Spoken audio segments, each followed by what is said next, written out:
So రీమేక్స్ని review చేయడం is quite annoying. ఎందుకంటే ఎంత ట్రై చేసినా కూడా ఇన్ఎవిటబుల్లీ అది ఆ రివ్యూ ఒరిజినల్కి రీమేక్కి ఒక కంపారిజన్ అయిపోద్ది అనమాట. It tends to become that. And Bhairavam is an official remake of Garudan, the Tamil film directed by RS Durai Senthil Kumar. And to start with, Garudan కూడా ఏం అంత కొత్త సినిమా కాదు. అది కూడా చాలా సింపుల్ స్టోరీయే ఫ్రెండ్షిప్ గురించి. అండ్ ఆ ఫ్రెండ్షిప్ అనేది 3 విషయాలు, మనీ, ల్యాండ్ అండ్ విమెన్, ఈ 3 ఫ్యాక్టర్స్ వల్ల ఆ డ్రామా అనేది ఎలా ఇన్స్టిగేట్ అవుతుంది, దాని కాన్సిక్వెన్సెస్ ఎలా ఉంటాయని ఒక మహాభారత ఇన్స్పైర్డ్ టేల్. భైరవం లార్జ్లీ గరుడన్ లాగానే ఉంటుంది. పెద్ద మేజర్ చేంజెస్ ఏమీ చేయలేదు, ఉన్నది ఉన్నట్టుగానే తీశారు. పెద్దగా వాట్ యూ కాల్ రైటింగ్ పరంగా ఏం మార్చలేదు. కానీ ట్రీట్మెంట్ పరంగా it has that very standard Telugu commercial cinema making. ఆ స్టైల్ నచ్చే వాళ్ళకి అది ప్లస్ అవుతుంది, అది పెద్దగా ఇంట్రెస్ట్ లేని వాళ్ళకి అది మైనస్ అవుతుంది. అలా చెప్పాలంటే టు బి వెరీ హానెస్ట్, గరుడన్లో కూడా అంత డిఫరెంట్ కైండ్ ఆఫ్ మేకింగ్ అలా ఏం ఉండదు. కొంచెం గ్రౌండెడ్గా ఉంటుంది అంతే. ఇప్పుడు కథ కొత్తగా లేకపోతే ట్రీట్మెంట్ అన్నా కొత్తగా ఉండాలి కదా, మేకింగ్ అన్నా డిఫరెంట్గా ఉండాలి కదా. అది జరగనప్పుడు వాట్ ఈస్ ద యూఎస్పీ అనే ఒక క్వశ్చన్ రైజ్ అవుతుంది. భైరవం విషయానికి వస్తే, నేను ట్రీట్మెంట్ అని చెప్పా కదా, ఇప్పుడు సినిమాకి ఒక సినిమా తనం అనేది ఒకటి ఉంటుంది కదా. The way the characters behave, the way dialogues are delivered, the way a scene is staged, అదంతా కూడా భైరవంలో ఆ సినిమా తనం అనేది చాలా ఎక్కువ ఉంటుంది. ఆ ట్రోప్స్ కూడా మనకు తెలిసిన ట్రోప్సే ఉంటాయి, కమర్షియల్ ట్రోప్స్. అంటే ఫర్ ఎగ్జాంపుల్ ఇప్పుడు ఒక క్యారెక్టర్ ఎంట్రీ జరగబోతుంది, అది ఎలా ఉంటుందంటే ఒక సిచ్యువేషన్, ఒక బ్యాడ్ గైస్ వచ్చి పనిచేసే వర్కర్స్ అందరినీ వాళ్ళని కొట్టి పడేశారు.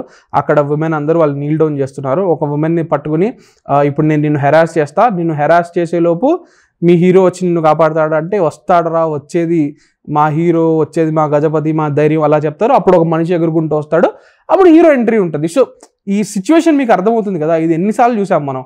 అటువంటి అది that is what I mean by cinematic treatment. ఆ ట్రీట్మెంట్ ఇందులో ఉండడం వల్ల కథలో ఆల్రెడీ పెద్ద అంత నావెల్టీ లేకపోవడం వల్ల ఓవరాల్ ఎక్స్పీరియన్స్ కూడా చాలా ఫ్లాట్గా ఉంటుంది. సిచ్యువేషన్స్ని ట్రీట్ చేసిన విధానం, క్యారెక్టర్స్ని ట్రీట్ చేసిన విధానం, దే ఆర్ వెరీ ఫ్లాట్. ఆ గజపతి క్యారెక్టర్ కూడా మంచు మనోజ్ గారు ప్లే చేశారు.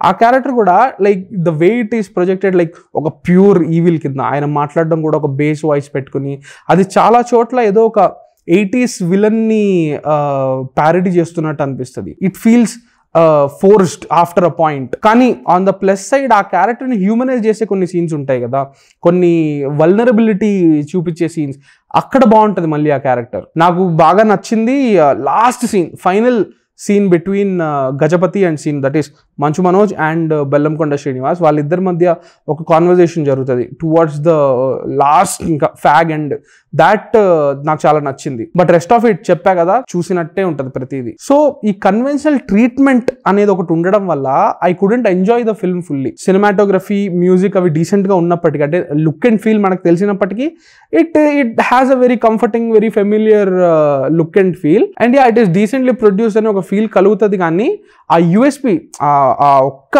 Factor what separates this from other films అనేది that is missing. So as a remake గరుడన్ని స్పాయిల్ చేయలేదు, కానీ దాన్ని ఈజ్ ఇట్ అన్ ఇంప్రూవ్మెంటా అంటే కాదు. Apart from that one factor, like I said, Gajapati క్యారెక్టర్కి ఒక క్యారెక్టర్ ఆర్క్ క్లోజర్ ఒకటి ఉంటుంది దీంట్లో, ఫ్రెండ్షిప్ రిలేటెడ్.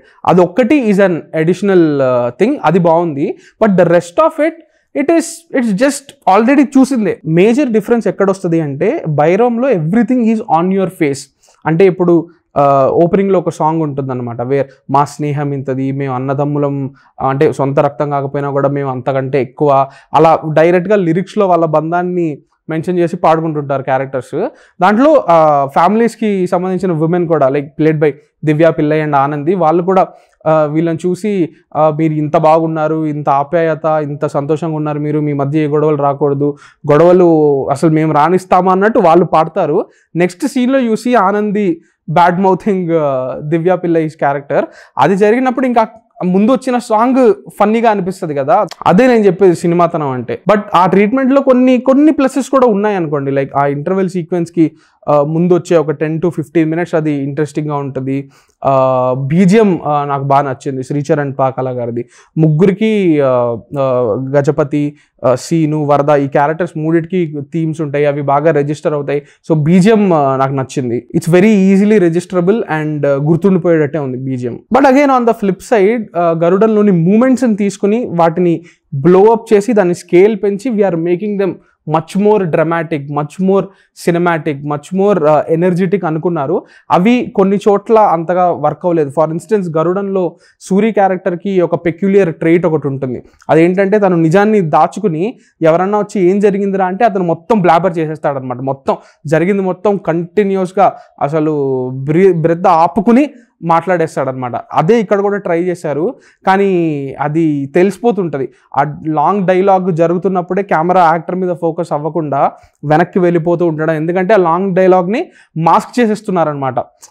లిప్సింక్ అనేది మిస్ అవుతుంది కదా, సో ఆ మిస్ అవ్వడం మనం గమనించకూడదని చెప్పి కెమెరా వెనక్కి వెళ్ళిపోవడం, అవన్నీ మనకి కనిపిస్తున్నప్పుడు ఆ ఫ్లాస్ని అవి ఆ సీన్ నుంచి బయటకు లాగేస్తాయి మనల్ని. సో అలాంటి విషయాలు ఇబ్బందిగానే అనిపించాయి భైరవంలో నాకు. మేజర్ డిఫరెన్స్ ఏంటంటే గరుడన్లో ఒక అండర్ డాగ్ హీరో అవుతాడు, ఇక్కడ ఒక హీరోని అండర్ డాగ్ కింద ప్లే చేయించారు. అదే ఇప్పుడు ఒక అండర్ డాగ్ తిరిగి కొడితే వచ్చే కిక్ ఆల్రెడీ హీరో కొడతాడు అని కొట్టినప్పుడు మనకు రాదు కదా. ఆ హై పాయింటే గరుడన్లో బాగుండింది, అది ఇక్కడ లేదు. But I really liked Nara Rohit గారు. ఆయన పర్ఫార్మెన్స్ చాలా బాగుంది, చాలా సటిల్గా ఆ క్యారెక్టర్కి ఒక వాల్యూ తీసుకురావడం, ఆ presence I really enjoyed. Bellamkonda Srinivas గారు కూడా కంపారిటివ్లీ పోయిన సినిమాలతో పోలిస్తే he's much better here. But ఓవరాల్గా సమ్హౌ ఈవెన్ దో పెద్దగా ఒరిజినల్ సినిమా నుంచి డీవియేట్ అవ్వనప్పటికీ, పెద్దగా అన్నెసెసరీ సీన్స్ అట్లాంటివి ఏం పెట్టనప్పటికీ, స్టోరీకే స్టిక్ అయినప్పటికీ కంప్లీట్ సాటిస్ఫాక్షన్ అయితే ఇవ్వలేదనే చెప్పాలి. That's it from this review. Do subscribe to Gulte pro for more reviews and interviews.